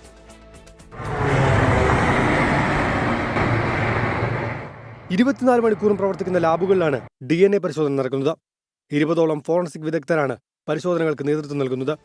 തിരിച്ചറിഞ്ഞ 101 മൃതദേഹങ്ങൾ ബന്ധുക്കൾക്ക് വിട്ടു നൽകി. അപകടത്തിൽ കൊല്ലപ്പെട്ട പത്തനംതിട്ട സ്വദേശി രഞ്ജിതയുടേതടക്കം മൃതദേഹങ്ങൾ ഇതുവരെ തിരിച്ചറിയാൻ കഴിഞ്ഞിട്ടില്ല. അപകടത്തെക്കുറിച്ച് അന്വേഷിക്കുന്ന അമേരിക്കൻ സംഘം ഇന്നും സ്ഥലത്ത് പരിശോധന നടത്തി. ബ്ലാക്ക് ബോക്സിന്റെ പരിശോധനയും തുടരുകയാണ്. ഗുരുഗ്രാമിലെ എയർ ഇന്ത്യ ആസ്ഥാനത്ത് വെച്ചാണ് ബോയിങ്ങിന്റെ എക്സിക്യൂട്ടീവ് വൈസ് പ്രസിഡന്റ് സ്റ്റെഫാനി പോപ്പും ടാറ്റ സൺസ് ചെയർമാൻ എൻ ചന്ദ്രശേഖറും കൂടിക്കാഴ്ച നടത്തിയത്. വിമാനത്തിന്റെ പൈലറ്റ് സുമീത് സബർവാളിന്റെ മൃതദേഹം ഇന്ന് മുംബൈയിൽ പൊതുദർശനത്തിന് ശേഷം സംസ്കരിച്ചു. അപകടമുണ്ടായ അഹമ്മദാബാദ് ലണ്ടൻ ഗ്വാട്ടിക് വിമാന സർവീസ് എയർ ഇന്ത്യ പുനരാരംഭിച്ചു. AI-171 പകരം AI-159 എന്ന നമ്പറാണ് വിമാനത്തിന് നൽകിയിരിക്കുന്നത്. 24 അഹമ്മദാബാദ്. സാൻ ഫ്രാൻസിസ്കോയിൽ നിന്ന് കൊൽക്കത്ത വഴി മുംബൈയിലേക്ക് വന്ന എയർ ഇന്ത്യയുടെ AI-180 വിമാനത്തിന് തകരാർ. കൊൽക്കത്തയിൽ ഇറക്കിയ സമയത്താണ് സാങ്കേതിക തകരാർ ശ്രദ്ധയിൽപ്പെട്ടത്. യാത്രക്കാരെ മറ്റൊരു വിമാനത്തിൽ മുംബൈയിൽ എത്തിച്ചു. ഡൽഹി മെൽബൺ വിമാനം റദ്ദാക്കിയതിൽ വിമാനത്താവളത്തിൽ യാത്രക്കാർ പ്രതിഷേധിച്ചു. സാൻ ഫ്രാൻസിസ്കോയിൽ നിന്ന് കൊൽക്കത്ത വഴി മുംബൈയിലേക്ക് പുറപ്പെട്ട AI-150 വിമാനമാണ് സാങ്കേതിക തകരാർ നേരിട്ടത്. ഇന്ന് പുലർച്ചെ 12:45 വിമാനം കൊൽക്കത്തയിൽ ഇറങ്ങിയത്. മുംബൈയിലേക്ക് യാത്ര തിരിക്കുന്നതിന് മുന്നോടിയായി നടത്തിയ പരിശോധനയിലാണ് ഇടത് എഞ്ചിനിൽ സാങ്കേതിക പ്രശ്നം കണ്ടെത്തിയത്. പുലർച്ചെ 5:20 യാത്രക്കാരെ വിമാനത്തിൽ നിന്ന് മാറ്റി. മുംബൈയിലേക്കുള്ള യാത്രയ്ക്കായി മറ്റൊരു വിമാനം ഒരുക്കി. യാത്രക്കാരുടെ സുരക്ഷ മുൻനിർത്തിയാണ് ഇത്തരമൊരു തീരുമാനം കൈക്കൊണ്ടതെന്ന് വിമാനത്തിന്റെ ക്യാപ്റ്റൻ യാത്രക്കാരെ അറിയിച്ചു. തകരാറിലായ എഞ്ചിൻ പരിശോധിക്കുന്നതിന്റെ ദൃശ്യങ്ങൾ ഇതിനോടകം പുറത്തുവന്നു. ഇന്നലെ ഹോങ്കോങ്ങിൽ നിന്ന് ഡൽഹിയിലേക്ക് പുറപ്പെട്ട എയർ ഇന്ത്യ വിമാനത്തിലും സാങ്കേതിക പ്രശ്നം നേരിടുകയും വിമാനം തിരികെ ഹോങ്കോങ്ങിൽ ഇറക്കുകയും ചെയ്തിരുന്നു. ഇതിനിടെ ഡൽഹിയിൽ നിന്ന് മെൽബണിലേക്ക് പുറപ്പെടേണ്ട എയർ ഇന്ത്യ വിമാനം കാരണം വിശദീകരിക്കാതെ റദ്ദാക്കി. പകരം സംവിധാനമൊരുക്കാത്തതിൽ യാത്രക്കാർ വിമാനത്താവളത്തിൽ പ്രതിഷേധിച്ചു. 24 ഡൽഹി. ഇപ്പോഴൊരു വിവരം വരുന്നുണ്ട്. ഒമാൻ കടലിൽ എണ്ണ ടാങ്കർ കൂട്ടിയിടിച്ചു എന്നാണ് റിപ്പോർട്ടുകൾ. 24 ജീവനക്കാരെ UAE രക്ഷപ്പെടുത്തി എന്നാണ് അറിയുന്നത്. UAEയിലെ ഖോർഫഖാൻ തുറമുഖത്ത് സുരക്ഷിതമായി ഈ ആളുകളെ എത്തിച്ചിട്ടുണ്ട്. ഇപ്പോൾ ഏകദേശം UAE തീരത്ത് നിന്ന് 24 നോട്ടിക്കൽ മൈൽ അകലെയായിരുന്നു ഈ സംഭവം ഉണ്ടായത് എന്ന വിവരങ്ങളാണ് ഇപ്പോൾ വരുന്നത്. അതിൻ്റെ വിശദാംശങ്ങളിലേക്ക് നമുക്ക് വൈകാതെ കടക്കാൻ കഴിയുമെന്നാണ് പ്രതീക്ഷിക്കുന്നത്. അഹമ്മദാബാദ് വിമാന അപകടത്തിൽ കൊല്ലപ്പെട്ട പത്തനംതിട്ട സ്വദേശി രഞ്ജിതയെ അധിക്ഷേപിച്ച സംഭവത്തിൽ വെള്ളരിക്കുണ്ട് താലൂക്ക് ഓഫീസിലെ ജൂനിയർ സൂപ്രണ്ട് A പവിത്രനെതിരെ കടുത്ത നടപടിക്കാണ് നിർദ്ദേശം. സർവീസ് റൂൾ പ്രകാരമുള്ള നടപടിക്രമങ്ങൾ ആരംഭിക്കാൻ ലാൻഡ് റവന്യൂ കമ്മീഷണർക്ക് റവന്യൂ മന്ത്രി K രാജൻ നിർദ്ദേശം നൽകി. അഹമ്മദാബാദ് വിമാനാപകടത്തിൽ മരിച്ച മലയാളി നഴ്സ് രഞ്ജിത ജി നായരെ അപമാനിച്ച് ഫേസ്ബുക്ക് പോസ്റ്റിട്ട വെള്ളരിക്കുണ്ട് ജൂനിയർ സൂപ്രണ്ട് പവിത്രനെതിരെ കടുത്ത ശിക്ഷാ നടപടികൾ ആരംഭിക്കാൻ ലാൻഡ് റവന്യൂ കമ്മീഷണർക്ക് മന്ത്രി K രാജൻ നിർദ്ദേശം നൽകി.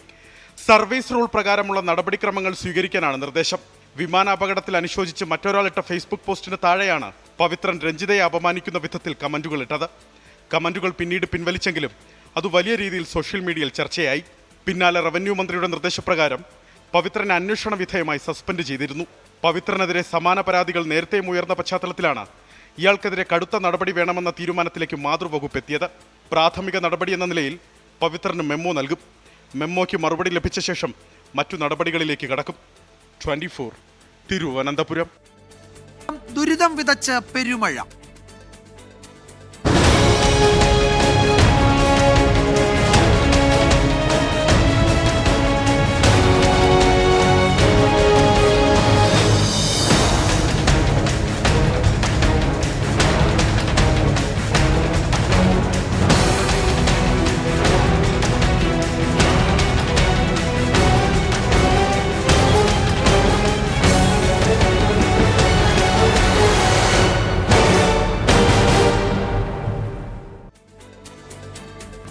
സംസ്ഥാനത്ത് വടക്കൻ ജില്ലകളിൽ അതിശക്തമായ മഴയ്ക്ക് സാധ്യത. കണ്ണൂർ, കാസർഗോഡ് ജില്ലകളിൽ റെഡ് അലേർട്ടാണ്.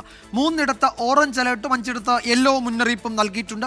അലക്സ് മുഹമ്മദ് വിവരങ്ങൾ നൽകും തിരുവനന്തപുരത്ത്. അലക്സ്, സംസ്ഥാനത്ത് ബുധനാഴ്ചയോടെ മഴയ്ക്ക് ശമനമുണ്ടാകുമെന്നായിരുന്നു നേരത്തെ കാലാവസ്ഥാ റിപ്പോർട്ടുകളൊക്കെ വ്യക്തമാക്കിയത്.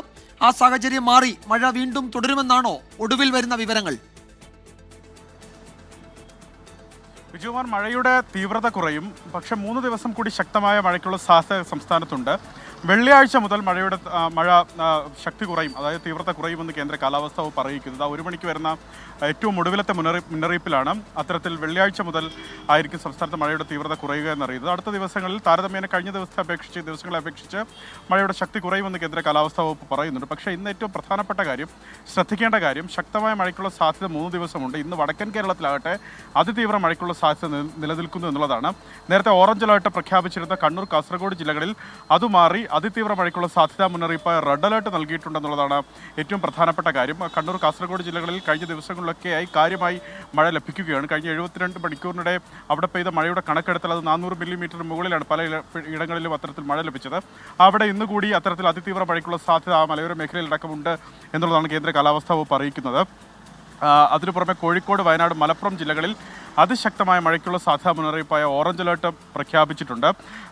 തൃശ്ശൂർ, പാലക്കാട്, എറണാകുളം, ഇടുക്കി, ആലപ്പുഴ ജില്ലകളിലാകട്ടെ ശക്തമായ മഴയ്ക്കുള്ള സാധ്യതാ മുന്നറിയിപ്പായ യെല്ലോ അലേർട്ട് നൽകിയിട്ടുണ്ട്. കണ്ണൂരും കാസർഗോഡും നാളെയും ഓറഞ്ച് മുന്നറിയിപ്പ് നൽകിയിട്ടുണ്ട്. 3 ദിവസം കൂടി സംസ്ഥാനത്ത് ശക്തമായ മഴ തുടരും. മഴയ്ക്കൊപ്പം ശക്തമായ കാറ്റിനും സാധ്യതയുണ്ട്. പൊതുജനങ്ങൾ ജാഗ്രത പാലിക്കണം. തീരമേഖലയിലും മലയോര മേഖലയിലും തുടരുന്ന ജാഗ്രത അങ്ങനെ തന്നെ തുടരണമെന്നാണ് ദുരന്ത നിവാരണ അതോറിറ്റി വ്യക്തമാക്കുന്നത്. പല നദികളുടെയും ജലനിരപ്പ് ഉയർന്നിട്ടുണ്ട്. അതിനാൽ പ്രളയസാധ്യ മുന്നറിയിപ്പ് ഓറഞ്ച് യെല്ലോ അലേർട്ടൊക്കെ പല നദികളുടെ കരകളിൽ താമസിക്കുന്നവർക്ക് നൽകിയിട്ടുണ്ട്. അവർ അത് ജില്ലാ ഭരണകൂടം നൽകുന്ന വിവരങ്ങൾ അനുസരിച്ച് അത് അവർ അനുസരിക്കുകയും ചെയ്യണം. കേരള, കർണാടക, ലക്ഷദ്വീപ് തീരങ്ങളിൽ മത്സ്യബന്ധനത്തിന് ഏർപ്പെടുത്തിയ വിലക്ക് തുടരും. ഒപ്പം കേരള തീരത്ത് ഉയർന്ന തിരമാലയ്ക്കും കടലാക്രമണത്തിനും സാധ്യതയുണ്ട്. തീരദേശവാസികളും ജാഗ്രത ഈ ദിവസങ്ങളിൽ തുടരണം. വിജയകുമാർ. അലക്സ് റാം മുഹമ്മദാണ് വിവരങ്ങൾ നൽകിയത് തിരുവനന്തപുരത്ത്. നമ്മൾ മഴ വാർത്തയിലേക്ക് വരുന്നതിന് ഇപ്പോൾ ഒരു പ്രധാനപ്പെട്ട റിപ്പോർട്ട് കണ്ണൂരിൽ നിന്ന് വരുന്നുണ്ട്. അവിടെ നഗരത്തിൽ തെരുവുനായ ആക്രമണം എന്നാണ് റിപ്പോർട്ട്. നിരവധി പേർക്കാണ് നായയുടെ കടിയേറ്റത്. പ്രഭാത് ജംഗ്ഷന് സമീപം 25ഓളം ആളുകളെ ഈ തെരുവുനായ കടിച്ചു, അവർക്ക് പരിക്കേറ്റു എന്നാണ് കണ്ണൂർ ബ്യൂറോ റിപ്പോർട്ട് ചെയ്യുന്നത്. അരുൺ പൂപ്പറമ്പ വിവരങ്ങൾ നൽകും കണ്ണൂരിൽ നിന്ന്. അരുൺ, എന്താണ് സംഭവിച്ചത്? എല്ലാവരും ചികിത്സ തേടിയോ? ഇതിന് പേവിഷബാധയുള്ള നായയാണോ? എന്തെങ്കിലും വിവരങ്ങളുണ്ടോ? വിജയകുമാർ, 25 എന്നായിരുന്നു നേരത്തെ വന്ന കണക്കുകൾ. പക്ഷെ അതിനപ്പുറത്തേക്ക് 30-ലേറെ പേർക്ക് തെരുവുനായയുടെ കടിയേറ്റിട്ടുണ്ട് എന്ന വിവരമാണ് ഇപ്പോൾ ലഭിക്കുന്നത്. ഞാനിപ്പോൾ ഉള്ള ജില്ലാ ആശുപത്രിയിലാണ്. നമുക്കിവിടെ ദൃശ്യങ്ങൾ കാണാം. ഇവിടെ മുഴുവൻ ഇത്തരത്തിൽ കടിയേറ്റ് വന്നവരും അതോടൊപ്പം തന്നെ അവരുടെ ബന്ധുക്കളായിട്ടുള്ളവരൊക്കെയാണ് ഇവിടെ ഉള്ളത്. നമുക്ക് ദൃശ്യങ്ങളിലേക്ക് പോയാൽ തന്നെ നിരവധി ആൾക്കാർ, കുട്ടികൾ ഉൾപ്പെടെ 30-ലേറെ പേർക്ക് ഇപ്പോൾ തെരുവുനായയുടെ കടിയേറ്റ് ജില്ലാ ആശുപത്രിയിൽ ഇപ്പോൾ പ്രവേശിപ്പിച്ചിട്ടുണ്ട്. പ്രഭാത് ജംഗ്ഷൻ അതോടൊപ്പം തന്നെ കണ്ണൂർ പുതിയ ബസ് സ്റ്റാൻഡ് പരിസരം, ഇവിടെ നിന്നാണ് തെരുവുനായയുടെ കടിയേറ്റത്. ആൾക്കാർക്ക് തെരുവുനായയുടെ കടിയേറ്റത്. ചേട്ടാ, എപ്പോഴാണ് ഈ സംഭവം? ഒരു 11 മണിക്ക് മുമ്പേ ഞാൻ ബസ് സ്റ്റാൻഡിലേക്ക് നടന്നു പോകുമായിരുന്നു ഫുട്പാത്തിലൂടെ. അപ്പോൾ ഒരു ഓട്ടോ എതിരെ വന്നിട്ട് നിർത്തിയിട്ട് പറഞ്ഞ് ഒരു നായ വരുന്നിട്ട് മാറിക്കണം. അപ്പോഴത്തേക്ക് നായ വന്നിന് കടിച്ചിന്. അപ്പം പിന്നെ മനുഷ്യന്മാർക്ക് വിലയില്ലാണ്ട് നായ്ക്കെല്ലാം വിലയുള്ള കാലമാണല്ലോ, ഒന്നും പറയാനില്ല. അതേപോലെ നിരവധി ആൾക്ക്, കുട്ടികൾ ഉൾപ്പെടെ. എവിടെയാ, കാലിനാണോ കടിയേറ്റത്? കാലിനാണ് കടിയേറ്റത്. പുതിയ സ്റ്റാൻഡ് പരിസരത്ത് നിന്നായിരുന്നു. ഞാൻ അവിടെ ജോലിൻ്റെ ആവശ്യത്തിന് കണ്ണൂർ വന്നതാണ്. അപ്പോഴേ ഞാൻ കണ്ടിട്ടില്ല, പുറകിലൂടെ വന്നിട്ടാണ് കടിച്ചത്. കടിച്ചപ്പോഴാണ് പട്ടി ഇങ്ങനെ പാൻറ്റിനെ അടിച്ച് തൂങ്ങുന്നുണ്ടായത്. അപ്പൊ തന്നെ അടിച്ചു. എവിടെയാ കടിയേറ്റത്? കാലിൽ. എവിടെ വെച്ച്? SBIന്റെ അവിടെ. വിജയകുമാർ, ആ രീതിയിലാണ് പ്രഭാത് ജംഗ്ഷൻ, പുതിയ ബസ് സ്റ്റാൻഡ്, ഇതൊക്കെ അടുത്തടുത്ത സ്ഥലങ്ങളാണ്. നഗരത്തിന്റെ ഹൃദയഭാഗത്താണ്. ഇവിടെ വെച്ചാണ്. നമുക്ക് ഇങ്ങോട്ട് പോയാലും ആ സ്ത്രീകൾ, കുട്ടികൾ ഉൾപ്പെടെയുള്ളവർക്ക് എന്നിട്ട് ഈ നായ എവിടേക്കാണ് പോയത്? അതിങ്ങനെ ഓടി നടന്ന് നാട്ടുകാരെ മുഴുവൻ കടിക്കുകയാണല്ലോ. അത് എവിടേക്ക് പോയി അവസാനം? വിജയകുമാർ, ഈ ഒരു നായയല്ല എന്നതാണ് ഇപ്പോൾ നമ്മൾ മനസ്സിലാക്കുന്നത്. ഒന്നിൽ കൂടുതൽ തെരുവ് നായകൾ ഉണ്ട് എന്ന കാര്യമാണ് ഇപ്പോൾ അധികൃതരിൽ നിന്ന് ലഭിക്കുന്നത്. ഈ നായകളെ കണ്ടെത്തുന്നതിന് വേണ്ടിയിട്ടുള്ള പരിശോധന നഗരത്തിൽ നടക്കുന്നുണ്ട്. പക്ഷേ കൂടുതൽ പേർ തെരുവ് നായയുടെ കടിയേറ്റു എന്ന് പറഞ്ഞ് ജില്ലാ ആശുപത്രിയിലേക്ക് എത്തുന്നുണ്ട്. ഇവരിവിടെ പരിശോധനകൾക്കൊക്കെ വിധേയമാക്കുന്നുണ്ട്. പക്ഷേ നഗരത്തിൽ തന്നെയാണ്, അതാണ് ഏറ്റവും ഭീതിപ്പെടുത്തുന്ന സാഹചര്യം. നഗരത്തിൽ തന്നെ പ്രഭാത് ജംഗ്ഷൻ, പുതിയ ബസ് സ്റ്റാൻഡ് എന്നൊക്കെ പറയുന്നത് ആ നഗരത്തിന്റെ ഹൃദയഭാഗമാണ്. അവിടെ വെച്ചാണ് ഇത്രയേറെ പേർക്ക് തെരുവുനായയുടെ കടിയേറ്റിട്ടുള്ളത്. ഞാനിപ്പോൾ ദൃശ്യങ്ങൾ കണ്ട ജില്ലാ ആശുപത്രിയിലാണ്. ഇവിടെ മുഴുവൻ ഈ രീതിയിൽ തെരുവുനായയുടെ കടിയേറ്റവരും അല്ലെങ്കിൽ അവരൊപ്പം കൂടെ വന്നവരും ആൾക്കാരൊക്കെയായി ഈ ജില്ലാ ആശുപത്രിയുടെ കാഷ്വാലിറ്റി വിഭാഗം നിറഞ്ഞിട്ടുണ്ട് എന്നതാണ് വളരെ പ്രധാനപ്പെട്ട കാര്യം. ആ കുട്ടികൾ ഉൾപ്പെടെ ഉണ്ട്. ചേട്ടന് കടിയേറ്റതാണോ? ശേഷി, എവിടെയാണ് കടിയേറ്റത്?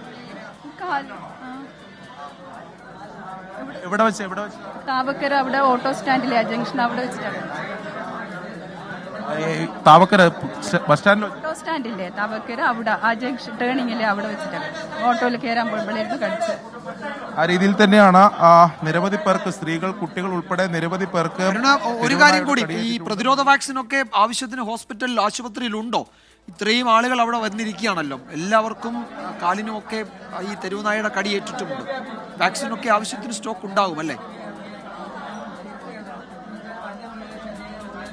വിജയകുമാർ, ആവശ്യത്തിന് പ്രതിരോധ വാക്സിന്റെ സ്റ്റോക്ക് ഉണ്ട് അവിടെ. എണ്ണം വളരെ കൂടുതലാണ്. അതുകൊണ്ട് ഓരോരാളെയായി അത്തരം പരിശോധനകൾക്കും അത്തരത്തിൽ വാക്സിനൊക്കെ നൽകുകയാണ്. അത്തരം ചികിത്സാ സൗകര്യങ്ങൾ ജില്ലാ ആശുപത്രിയിൽ ഉണ്ട്. നേരത്തെയും ഇത്തരത്തിൽ തെരുവുനായ കൂട്ടത്തോടെ കടിയേറ്റവരെയൊക്കെ ഇങ്ങോട്ട് ജില്ലാ ആശുപത്രിയിൽ കൊണ്ടുവരികയും അവർക്ക് മതിയായ ചികിത്സയൊക്കെ നൽകുകയൊക്കെ ചെയ്തിട്ടുണ്ട്. നമുക്ക് ദൃശ്യങ്ങൾ കാണാം. നിരവധി പേരാണ്. ശരി അരുൺ, എന്തായാലും അരുൺ ആദ്യം സൂചിപ്പിച്ചത് 25 എന്നാണ്, പിന്നീട് പറയുന്നത് 25-ലൊക്കെ കൂടുതൽ ആളുകൾക്ക് ഈ തെരുവുനായയുടെ ആക്രമണത്തിൽ പരിക്കേറ്റിട്ടുണ്ട്. ഒരു നായയല്ല, ഒന്നിലധികം നായകളുണ്ട്. പല സ്ഥലങ്ങളിൽ, നഗരത്തിന്റെ പല സ്ഥലങ്ങളിൽ നിന്നായി ഈ തെരുവുനായയുടെ ആക്രമണത്തിനിരയായി കടിയേറ്റവരൊക്കെ ഇപ്പോൾ ചികിത്സ തേടി ആശുപത്രിയിൽ എത്തുകയാണ്. ഇതാ ഈ ദൃശ്യങ്ങളിൽ കാണുന്ന ഇത്രയും ആളുകൾ, ആ നിരയിലിരിക്കുന്ന മുഴുവൻ ആളുകളും ഈ തെരുവുനായയുടെ ആക്രമണത്തിൽ പരിക്കേറ്റ് ചികിത്സ തേടി എത്തിയവരാണ്. അരുൺ പൂപ്പറമ്പയാണ് വിവരങ്ങൾ നൽകിയത് കണ്ണൂരിൽ നിന്ന്. 4 ദിവസമായി പെയ്യുന്ന കനത്ത മഴയിൽ വടക്കൻ കേരളത്തിൽ ഇന്നും വ്യാപക നാശനഷ്ടം. കാസർഗോഡ്, കണ്ണൂർ ജില്ലകളിൽ പലയിടത്തും വെള്ളം കയറി. ചെറുവത്തൂർ കുളങ്ങാട് മലയിൽ വിള്ളൽ രൂപപ്പെട്ടു. കൊട്ടിയൂർ ബാവലിപ്പുഴയിൽ കാണാതായ ഒരാളുടെ മൃതദേഹം കണ്ടെത്തി.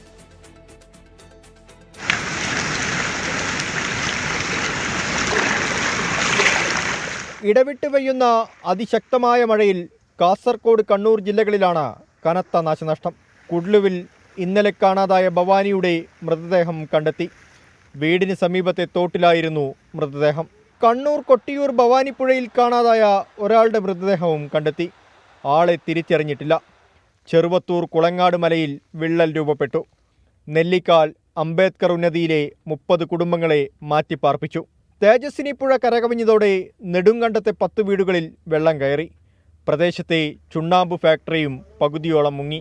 ഇതുവരെ ഇങ്ങനെ നമ്മൾ ഒരു 10-15 വർഷം മുമ്പിലാണ് ഇത്ര വലിയ വെള്ളം ഇവിടെ വന്നത്. അതിനുശേഷം ഇപ്പോഴാണ് ഇത്ര വലിയ വെള്ളം ഇവിടെ കയറി. വലിയ നഷ്ടം തന്നെ. നമ്മൾ ഈ പ്രദേശത്തിൽ എല്ലാവർക്കും ഭയങ്കര നഷ്ടം തന്നെ. മഞ്ചേശ്വരം മിയാപദവിൽ മണ്ണിടിച്ചിലുണ്ടായി. കണ്ണൂർ കുപ്പത്ത് വീണ്ടും വീടുകളിൽ വെള്ളം കയറി. തളിപ്പറമ്പ് മുയ്യം റോഡിൽ മതിൽ തകർന്ന് ബൈക്ക് യാത്രികന് പരിക്കേറ്റു. കൂനം സ്വദേശി സുനേഷിനാണ് പരിക്കേറ്റത്. കോഴിക്കോട് മാവൂരിൽ വീടിന് മുകളിൽ തെങ്ങും പനയും വീണ് 2 പേർക്ക് പരിക്കേറ്റു. തോറക്കാളിൽ ഖദീജ, ഉമ്മത്തി എന്നിവർക്കാണ് പരിക്കേറ്റത്. വളയം മഞ്ചാത്തറ വലിയ പറമ്പത്ത് ബാലന്റെ വീട്ടുമുറ്റത്തെ കിണർ ഇടിഞ്ഞു താഴ്ന്നു. മലപ്പുറം പൂക്കോട്ടുംപാടം പായമ്പാടം തേനാമൂച്ചി കുട്ടിയാലിയുടെ വീട്ടിലെ കിണർ ഇടിഞ്ഞു. ശക്തമായി മഴ പെയ്യുന്നതിനാൽ മലബാർ മേഖലയിലെ മലയോര പാതകളിൽ യാത്രകൾക്ക് നിയന്ത്രണമുണ്ട്. 24 കാസർഗോഡ്. കനത്ത കാറ്റിലും മഴയിലും എറണാകുളത്തും തൃശ്ശൂരും വീടുകൾ തകർന്നു. പലയിടങ്ങളും വെള്ളക്കെട്ടിലായി. തൊടുപുഴയിലും കുന്നംകുളത്തും വീടുകൾ തകർന്ന ആളുകൾക്ക് പരിക്കേറ്റു. ഇന്നലെ വൈകിട്ട് പെയ്തു തുടങ്ങിയ മഴ ഇപ്പോഴും പലയിടങ്ങളിലും നാശം വിതയ്ക്കുകയാണ്. തൃശൂർ കുന്നംകുളം ചൊവ്വന്നൂർ അയ്യപ്പത്ത് വീട് തകർന്നു. അയ്യപ്പത്ത് സ്വദേശി വിജേഷിന്റെ വീടാണ് തകർന്നത്. വലിയ ശബ്ദം കേട്ട് വീട്ടിലുണ്ടായിരുന്നവർ പുറത്തേക്ക് ഓടിയതിനാൽ വൻ ദുരന്തമാണ് ഒഴിവായത്. തൃശൂരിൽ ഇതുവരെ 12 ക്യാമ്പുകൾ തുറന്നു. 184 പേരെ ക്യാമ്പുകളിലേക്ക് മാറ്റി പാർപ്പിച്ചിട്ടുണ്ട്. 11 വീടുകൾ ഭാഗികമായും 1 വീട് പൂർണ്ണമായും തകർന്ന നിലയിലാണ്. തൊടുപുഴ കുമാരമംഗലത്തും ശക്തമായ കാറ്റിൽ മരം വീണ വീട് തകർന്നു. വയോധികരായ ജോർജ്, കുഞ്ഞുമ്മ എന്നിവരുടെ വീടാണ് തകർന്നത്. വീടിന്റെ ഓട് വീട് പരിക്കേറ്റ ഇവരെ ആശുപത്രിയിൽ പ്രവേശിപ്പിച്ചിരിക്കുകയാണ്. എറണാകുളം ജില്ലയുടെ കിഴക്കൻ മേഖലയിലും വൻ നാശമാണ് മഴ വിതച്ചത്. കുട്ടമ്പുഴ ഇളംപ്ലാശ്ശേരി ഉന്നതിയിൽ മരം വീണ 3 വീടുകൾ തകർന്നു. പൂയംകുട്ടി, മണികണ്ഠൻചാൽ വെള്ളത്തിൽ മുങ്ങി. ആദിവാസി ഉന്നതികൾ ഒറ്റപ്പെട്ട നിലയിലാണ്. എറണാകുളം ഏലൂരിൽ ആൽമരം ഒടിഞ്ഞു വീണ 2 പേർക്ക് പരിക്കേറ്റു.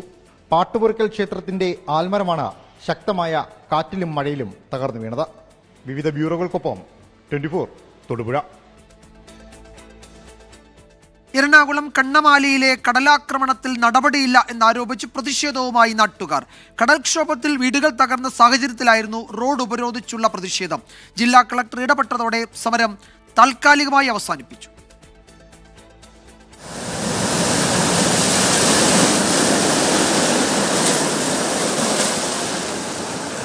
കാലവർഷത്തിന്റെ 2ാം വരവോടെയാണ് കണ്ണമാലിയിൽ കടലാക്രമണം ഇത്രമേൽ രൂക്ഷമായത്.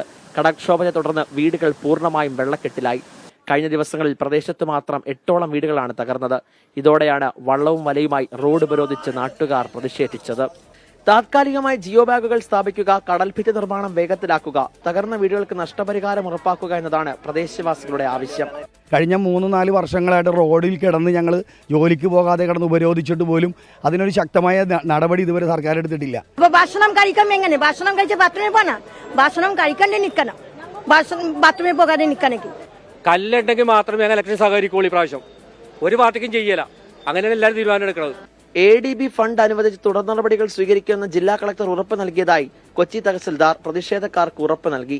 ഇതോടെയാണ് പ്രതിഷേധം അവസാനിപ്പിച്ചത്. സാറിനെ സംബന്ധിച്ചിടത്തോളം ചെയ്യാവുന്ന കാര്യങ്ങൾ ഞങ്ങൾക്ക് ചെയ്യാവുന്ന ഉറപ്പ് സാറ് നൽകുകയാണ്. അത് ഞങ്ങൾ വിശ്വസിക്കുകയാണ്. കാരണം ഇത്രയും നാൾ ഫണ്ടില്ലാതിരുന്നെന്ന് പറഞ്ഞെടുത്ത് ഇപ്പോൾ ഫണ്ടിന്റെ കാര്യം സാറ് തന്നെ പറയുന്നത് ADB വായ്പ അത് കിട്ടും. നേരത്തെ കിഫ്ബിയുടെ ഫണ്ടിങ്ങിനെ പറഞ്ഞപ്പോൾ അത് പെൻഡിങ്ങിൽ കിടക്കുകയാണ്. ഇപ്പോൾ ADB വായ്പ സാറ് പറഞ്ഞില്ല, കളക്ടറും മുഖ്യമന്ത്രിയുടെ ജൂലൈ 3-ാം തീയതി മീറ്റിംഗ് ഉണ്ട്. ആ ഒരു ഉറപ്പ് ഞങ്ങളിപ്പോൾ, പിന്നെ അടുത്ത ദിവസങ്ങളിൽ ഞങ്ങൾ മറ്റ് സമരങ്ങളുണ്ട്. നടപടി വേഗത്തിലായില്ലെങ്കിൽ പ്രതിഷേധം തുടരാനാണ് കണ്ണമാലി നിവാസികളുടെ തീരുമാനം. എത്രയും വേഗം നടപടിയില്ലെങ്കിൽ ഇത് തരത്തിലേക്ക് പ്രതിഷേധം കടുപ്പിക്കാൻ തന്നെയാണ് പ്രദേശവാസികൾ തീരുമാനിച്ചിരിക്കുന്നത്. കണ്ണമാലിയിൽ നിന്നും MT അധീഷിനൊപ്പം YS അഭിനന്ദ്, 24. ആറന്മുള വിമാനത്താവള ഭൂമിയിലെ ഇൻഫോ പാർക്ക് പദ്ധതിയിൽ വ്യവസായ വകുപ്പിനും എതിർപ്പ്. നിയമപരമല്ലാത്ത ഭൂമി തരം മാറ്റലിന് പിന്തുണ നൽകേണ്ടതില്ല എന്നാണ് വ്യവസായ വകുപ്പിന്റെ തീരുമാനം. ആറന്മുളയിൽ info park integrated business township സ്ഥാപിക്കുന്നതിനുള്ള പദ്ധതി 6 മാസമായി വ്യവസായ വകുപ്പിന്റെ പരിഗണനയിലുണ്ട്. ഫെബ്രുവരിയിൽ കൊച്ചിയിൽ നടന്ന ആഗോള നിക്ഷേപക സംഗമത്തിലും 7,000 കോടി രൂപ മുതൽ മുടക്കും 10,000 തൊഴിലവസരം സൃഷ്ടിക്കുന്നതുമായ പദ്ധതി അവതരിപ്പിക്കപ്പെട്ടിരുന്നു. നിക്ഷേപക സംഗമത്തിൽ വന്ന സംരംഭങ്ങളെ വ്യവസായ വകുപ്പ് 2ആയി തരംതിരിച്ചിട്ടുണ്ട്. ഭൂമിയില്ലാത്ത പദ്ധതികളെന്നും തരംമാറ്റൽ ആവശ്യമായ പദ്ധതികളെന്നുമാണ് വേർതിരിച്ചിരിക്കുന്നത്. വൻ നിക്ഷേപ പദ്ധതികൾക്ക് വേണ്ടി വയൽഭൂമി നിയമപരമായി തരംമാറ്റ നടപടികൾ വേഗത്തിലാക്കാൻ സഹായിക്കുന്നതാണ് വ്യവസായ വകുപ്പിന്റെ നിലവിലുള്ള സമീപനം. എന്നാൽ നേരത്തെ തന്നെ തരംമാറ്റലിന് അനുമതി നിഷേധിച്ച ആറന്മുള ഭൂമിയിൽ നിയമപരമായ തരംമാറ്റൽ സാധ്യമാകുമോ എന്ന് വകുപ്പിന് സംശയമുണ്ട്. ചീഫ് സെക്രട്ടറി അധ്യക്ഷനായ സമിതിയുടെ ഇന്നലത്തെ തീരുമാനം ഈ സംശയം ശരിവെക്കുന്നുമുണ്ട്. അതുകൊണ്ട് തന്നെ ഇൻഫോ പാർക്ക് പദ്ധതിക്ക് വേണ്ടി വയൽഭൂമി തരംമാറ്റ നടപടിക്ക് പിന്തുണ നൽകാനില്ല എന്നതാണ് വ്യവസായ വകുപ്പിന്റെ ഇപ്പോഴത്തെ നിലപാട്. കമ്പനി ചൂണ്ടിക്കാണിക്കുന്ന 139 ഹെക്ടർ ഭൂമിയിൽ 16 ഹെക്ടർ മാത്രമാണ് കരഭൂമി. വൻതോതിൽ വയൽഭൂമി നികത്തേണ്ടി വരുമെന്നതും വ്യവസായ വകുപ്പിനെ പിന്നോട്ട് വലിക്കുന്നുണ്ട്. സംരംഭകരുടെ വിശ്വാസ്യത സംബന്ധിച്ചും വകുപ്പിന് സംശയങ്ങളുണ്ട്. ഭൂമി തരംമാറ്റാൻ അനുവദിക്കേണ്ടതില്ലെന്ന് ശുപാർശ ചെയ്യാനുള്ള ചീഫ് സെക്രട്ടറി തല സമിതിയുടെ തീരുമാനം തന്നെ ആറന്മുള ഇൻഫോ പാർക്ക് പദ്ധതിക്ക് എതിരാണ്. അതിന് പിന്നാലെയാണ് വ്യവസായ വകുപ്പ് കൂടി എതിർ നിലപാട് സ്വീകരിക്കുന്നത്. തിരുവനന്തപുരത്ത് നിന്ന് R. ശ്രീജിത്ത്, 24. ആറന്മുള വിമാനത്താവള ഭൂമിയിലെ ഇൻഫോ പാർക്ക് പദ്ധതി നിലപാടിൽ മാറ്റമില്ലെന്ന് മന്ത്രി P. പ്രസാദ്. നെൽവയൽ തണ്ണീർത്തട നിയമം സംരക്ഷിക്കാൻ വേണ്ടിയാണ് നിലപാട് സ്വീകരിച്ചതെന്നും അദ്ദേഹം വ്യക്തമാക്കി. ആറന്മുളയിലെ പണ്ട് വിമാനത്താവളത്തിന് വേണ്ടി കണ്ടെത്തിയ ഭൂമിയാണ് എങ്കിൽ ഈ പ്രശ്നമുണ്ട് എന്നതാണ് ചൂണ്ടിക്കാണിക്കുന്നത്. അക്കാര്യത്തിൽ നിലപാടിനകത്ത് നമുക്ക് വ്യത്യസ്തമായ നിലപാട് സ്വീകരിക്കാൻ കഴിയുകയും ഇല്ല. വിമാനത്താവളത്തോടുള്ള എതിർപ്പല്ല ഞങ്ങൾ ആരും രേഖപ്പെടുത്തിയത്. ഞങ്ങൾ രേഖപ്പെടുത്തിയത് ആറന്മുളയിലെ വയലുകൾക്ക് വധശിക്ഷ വിധിക്കാൻ പാടില്ല എന്നുള്ളത് തന്നെയായിരുന്നു. അങ്ങനൊരു ചർച്ചയ്ക്ക് വന്നിട്ടില്ല ഈ സംഭവം. ചർച്ചയായിട്ടുണ്ടോ? ഇല്ലില്ല, വന്നില്ല. അങ്ങനൊരു തർക്കത്തിന്റെ വിഷയമായിട്ട് എങ്ങും വന്നിട്ടില്ല ഇത്. ആറന്മുള വിമാനത്താവള ഭൂമിയിൽ മറ്റു പദ്ധതികൾ നടപ്പിലാക്കാൻ അനുവദിക്കില്ലെന്ന് ഭൂവുടമ എബ്രഹാം കലമണ്ണിൽ. ആവശ്യവുമായി മറ്റൊരു കമ്പനിയുടെ പേരിൽ KGS ഗ്രൂപ്പ് സമീപിച്ചിരുന്നു. ആറന്മുള വിമാനത്താവളം നടപ്പിലാക്കാതെ പോയത് KGS ഗ്രൂപ്പിന്റെ പരാജയമാണെന്നും എബ്രഹാം കലമണ്ണിൽ പറഞ്ഞു. വിമാനത്താവളമാണോ? KGSനെ സപ്പോർട്ട് ചെയ്യാം, ആരെയും സപ്പോർട്ട് ചെയ്യാം. അതല്ലാത്തൊരു പ്രോജക്റ്റിനും ആറന്മുളയിലെ ഭൂമി അങ്ങനെ അങ്ങ് കിടന്ന് എന്ത് സംഭവിച്ചാലും വി വോണ്ട് ഡു ദാറ്റ്. കാരണം ഞങ്ങളുടെ വലിയൊരു ചിരകാല 15 വർഷമാകുകയാണ് ഇപ്പോൾ. ഈ KGSനെ അങ്ങോട്ട് കയറ്റാതിരുന്നായിരുന്നെങ്കിൽ ഇന്ന് അറ്റ്ലീസ്റ്റ് ഒരു ലിയർ ജെറ്റെങ്കിലും അവിടെ പൊങ്ങുകയും താഴും ചെയ്തിരുന്നായിരുന്നു. മനുഷ്യ വന്യജീവി സംഘർഷം കേരളത്തിൽ ഒരു ദൈനംദിന ജീവിത പ്രശ്നമായി മാറിക്കഴിഞ്ഞു. സംഘർഷങ്ങൾ ലഘൂകരിക്കാൻ സംസ്ഥാന സർക്കാർ വിവിധ പദ്ധതികൾ കിഫ്ബി വഴി ആവിഷ്കരിച്ച് നടപ്പിലാക്കുന്നുണ്ട്. സൗരോർജ്ജ വേലി മുതൽ വനമേഖലയിലുള്ള കുടുംബങ്ങളുടെ മാറ്റിപ്പാർപ്പിക്കൽ വരെ ഇതിലുൾപ്പെടും. വന്യജീവി ആക്രമണങ്ങളിൽ ആളപായവും സ്വത്തുനാശവും നിരന്തരം റിപ്പോർട്ട് ചെയ്യപ്പെടുന്ന സാഹചര്യത്തിലാണ് സർക്കാർ ശാശ്വത പരിഹാര മാർഗങ്ങളുമായി മുന്നോട്ട് നീങ്ങുന്നത്. തെന്മല, പുനലൂർ, തിരുവനന്തപുരം, മണ്ണാർക്കാട്, പാലക്കാട് എന്നിവിടങ്ങളിലായി 1.51 കോടി രൂപ ചെലവിൽ 95 കിലോമീറ്റർ ദൈർഘ്യം വരുന്ന സൗരോർജ്ജ വേലി കിഫ്ബി പദ്ധതി വഴി നിർമ്മിക്കുകയാണ്. ഏറ്റവും സക്സസ്ഫുള്ളും ചിലവ് കുറഞ്ഞതായിട്ടുള്ള ഒരു മാർഗം എന്ന് പറയുന്നത് ഫെൻസിങ് തന്നെയാണ്. കിഫ്ബിയുടെ ഫണ്ടിങ് വരുന്നുണ്ട്, നബാർഡ് ഫണ്ടിങ്, അതുപോലെ MLA അവരുടെ സ്കീമുകൾ കൊടുക്കുന്നുണ്ട്. വയനാട് പാക്കേജ് എന്നും പറഞ്ഞിട്ടുണ്ട്. വയനാട് വന്യജീവി സങ്കേതത്തിൽ 10 കിലോമീറ്റർ റെയിൽ ഫെൻസിംഗ് 12.97 കോടി രൂപ ചെലവിൽ പൂർത്തിയാക്കി. കാട്ടാനശല്യം ഏറെയുള്ള പാലക്കാട്, വയനാട് വന്യജീവി സങ്കേതം എന്നിവിടങ്ങളിൽ 0.71 കിലോമീറ്റർ ദൈർഘ്യം വരുന്ന എലഫന്റ് പ്രൂഫ് വാൾ അഥവാ ആന പ്രതിരോധ ഭിത്തി പൂർത്തിയാക്കി കഴിഞ്ഞു. നോർത്ത് വയനാട്, സൗത്ത് വയനാട് ഡിവിഷനുകളിലായി 16.41 കിലോമീറ്റർ ദൈർഘ്യത്തിൽ ലക്ഷ്യമിട്ട crash guard steel rope fencing എന്നറിയപ്പെടുന്ന ഉരുക്ക് വടം കൊണ്ടുള്ള വേലി 10.68 കിലോമീറ്റർ പൂർത്തിയാക്കി. കേരളത്തിൽ ഇപ്പോൾ 2400 കിലോമീറ്റർ സോളാർ പവർ ഫെൻസിംഗ് ഉണ്ട്.